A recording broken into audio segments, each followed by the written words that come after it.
Hi guys, today I'm going to show you how to remove a window switch from a MK1 Nissan Almera.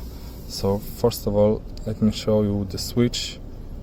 This is from the right side.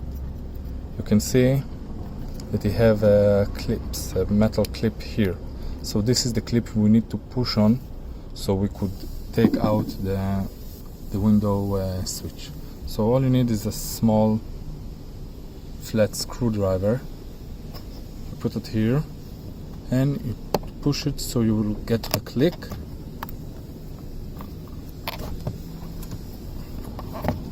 And that's it.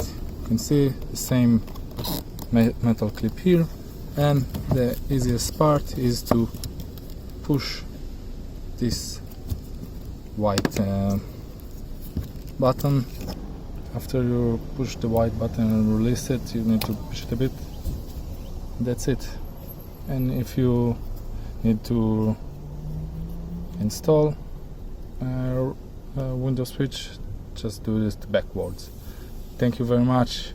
If you need more parts for a Nissan MK1 Nissan Almera, please contact me.